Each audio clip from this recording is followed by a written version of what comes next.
महाराष्ट्राचा। नमस्कार, मी गौरी। संध्या लाईव्ह मध्ये आपलं सगळ्यांचं स्वागत। मनसेचे नेते अमित राज ठाकरे यांनी आज सकाळी भाजपचे नेते, माहिती तंत्रज्ञान आणि सांस्कृतिक कार्यमंत्री आशिष शेलार यांची भेट घेतली। सदर भेटीनंतर अमित ठाकरे यांनी माध्यमांशी संवाद साधलाय, पाहूयात। तारखेला आपला गणेशोत्सव सुरू होतोय आणि मला वाटतं ह्या पावसाळी अधिवेशनात आशिष सरांनी गणेशोत्सवाला राज्य महोत्सवाचा दर्जा दिला, राज्य महोत्सव म्हणून घोषित केलं। ते घोषित केल्यानंतर आमच्याकडे काही तक्रारी आल्या की काही खासगी कॉलेजेस असतील किंवा शाळा असतील तिकडे परीक्षा घेतल्या जाते या काळात। ते पण आहे आमच्याकडे की कुठच्या शाळेत आणि कधी, म्हणजे 26 तारखेला परीक्षा आहेत, 27ला सुट्टी, 28 पासून परत परीक्षा चालू होते।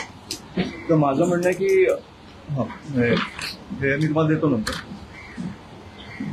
राज्य महोत्सवाचा दर्जा दिल्यानंतर मला वाटतं की अशा कॉलेजेस किंवा शाळांमध्ये हा सगळ्यांचा उत्सव आहे, त्याच्यामुळे सगळ्यांनी तो आनंदात साजरा केला पाहिजे। आपले बरेचसे लोक कोकणात येतात, तिकडे गावी जायचं असतं त्यांना, आई वडील गेले तरी पोरगा इकडे किंवा मुलगी इकडे परीक्षेसाठी थांबली तर कुठेतरी ते तणावाचं वातावरण असतं। म्हणून आमची एवढीच मागणी होती की ह्या काळात सगळे परीक्षा रद्द कराव्या आणि सगळ्यांनी हा सण आनंदात साजरा करावा।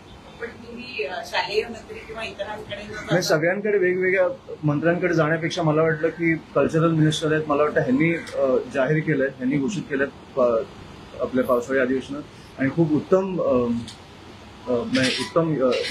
संकल्पना आहे। त्याच्यामुळे मला वाटतं की त्यांच्याकडे येऊन त्यांनी सगळ्यांना एक परिपत्रक काढायला सांगितलं तर बरं होईल। आता मला वाटतं 27 तारखेला उत्सव चालू होतोय, त्याच्यामुळे सगळीकडे जाण्यापेक्षा एकीकडून एक निरोप गेला तर मला वाटतं बेटर।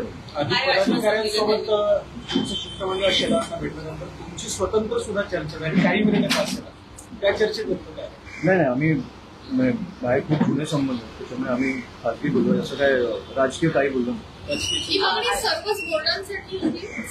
सगळ्या बोर्डांसाठी मला वाटतं महाराष्ट्रात जे बोर्ड आहेत त्या सगळ्यांसाठी, त्या सगळ्यांना ह्या गणेशोत्सवात हा गणेशोत्सव साजरा करता आला पाहिजे।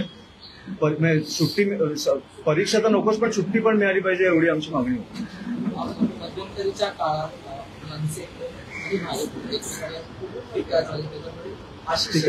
आशिष आणि ठाकरे विशेषतः राज ठाकरे यांचे विशेष जवळीक ती दुसर झाली होती। आजच्या या भेटीमुळे पुन्हा एकदा ती वैयक्तिक जवळीक निर्माण झाली आहे नाही, असं मला वाटत नाही कधी असं ते दुरावले होते। मला वाटतं ते साहेब आणि आशिषला सर खूप जुने मित्र आहेत, त्याच्यामुळे ज्या टीका होतात त्या मला वाटतं राजकीय होतात, कधी असं वैयक्तिक टीका होत नाही आणि राजकीय टीका असल्याच पाहिजेत।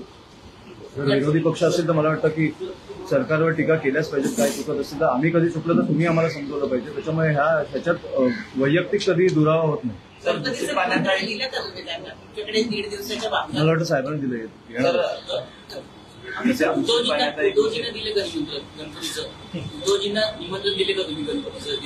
सरप्राईज आहे, सरप्राईज। ताज्या आणि महत्त्वपूर्ण बातम्या पाहण्यासाठी आजच आमच्या संध्या लाईव्ह न्यूज चॅनलला YouTube वर सबस्क्राईब करा आणि बेल आयकॉन प्रेस करा।